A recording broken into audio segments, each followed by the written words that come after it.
Hello दोस्तों, आप देख रहे हो आपका अपना channel it's time to horror. आज की हमारी कहानी दो दोस्तों की है जिनका सामना रास्ते में एक चुड़ैल से हुआ।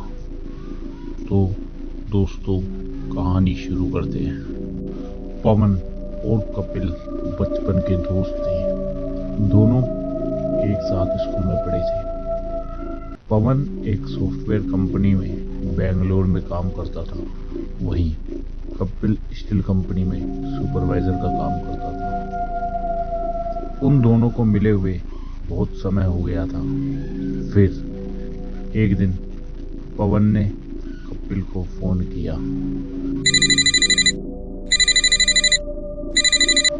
कपिल, बहुत समय हो गया, कहीं बाहर घूमने चलें? तभी कपिल बोला, हाँ भाई, तू यहाँ आ जा, फिर मिलकर प्लान बनाते हैं। और फिर पवन अगले दिन फ्लाइट पकड़कर कपिल के कमरे में आ गया। दोनों ने मिलकर कार से उदयपुर घूमने का प्लान बनाया। अगली सुबह दोनों निकल पड़े। अब कभी पवन कार चला रहा था तो कभी कपिल। रात के करीब 10:30 पर दोनों खाना खाने ढाबे पर रुके। खाना खाते हुए कपिल पवन से बोला, यार अभी उदयपुर बहुत दूर है, आज कहीं कमरा ले लेते हैं, सुबह निकल पड़ेंगे। पवन भी उसकी बात पर सहमत हो गया। पवन ने ढाबे वाले से बोला, अरे भाई सुनो, यहाँ कोई किराए पर कमरा मिलेगा? ढाबे वाला बोला, हाँ साहब, पास के गांव में है, वहां मिल जाएगा। अब दोनों कार से बैठकर वहां की तरफ निकल चले। इतने में रास्ते में पवन को एक खूबसूरत लड़की दिखाई दी, जिसने पवन को अपनी ओर आकर्षित कर लिया। पवन ने एकदम गाड़ी उसकी तरफ रोक दी। इतने में कपिल बोला, अरे भाई, हाईवे पर गाड़ी मत रोक, इस समय गाड़ी रोकना खतरे से खाली नहीं होता। और फिर पवन ने कार का शीशा खोला और लड़की से पूछ ही लिया, मैडम आपको कहाँ जाना है? बस थोड़ी दूर ही जाना है, अगले चौराहे तक। मगर कपिल सतर्क था। वह उस लड़की के पैरों को लगातार देख रहा था, मगर उस लड़की ने अपने पैरों को कपड़ों से ढक रखा था। अब वह लड़की गाड़ी के अंदर पीछे की सीट पर आकर बैठ गई। जैसे ही उस लड़की ने दरवाजा खोला और गाड़ी के अंदर बैठी, कपिल को एक अलग ही ठंडक का एहसास हुआ। कपिल को लगा कुछ तो गड़बड़ है। फिर अचानक थोड़ी सी आगे जाकर एकदम से एक ब्रेकर आया। जैसे ही पवन ने ब्रेक लगाया, कपिल का हाथ पीछे की तरफ उस लड़की के हाथ पर लग गया।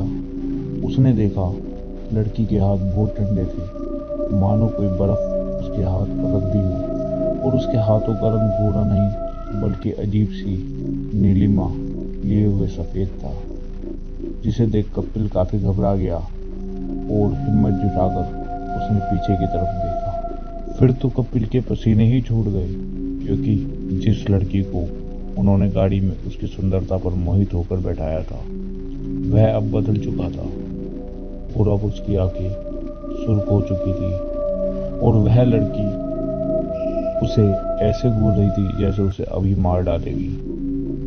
उसने हड़बड़ाकर पवन को उसी वक्त कार रोकने के लिए कहा, मगर पवन कहाँ उसकी सुनने वाला था।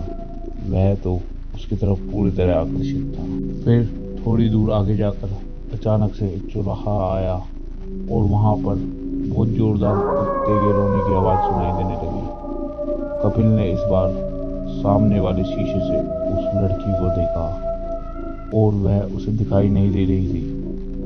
अब तो कपिल इतना डर चुका था कि वह चलती गाड़ी से ही कूद गया और उसे बहुत चोट लग गई थी। अब कपिल धीरे धीरे सड़क की साइड पर आ गया। कुछ दूरी पर पवन की गाड़ी रुकी और वहां एक अजीब सा धुआं हो गया।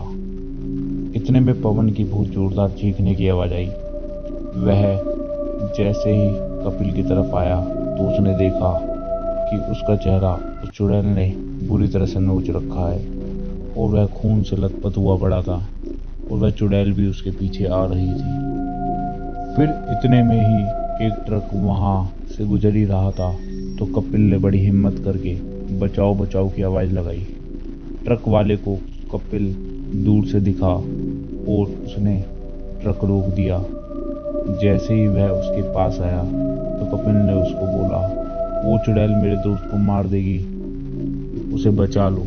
इतने में वह ट्रक वाला ट्रक के अंदर गया और वहां से भस्म निकाल कर लाया और जाकर उस चुड़ैल के मुंह पर मार दी।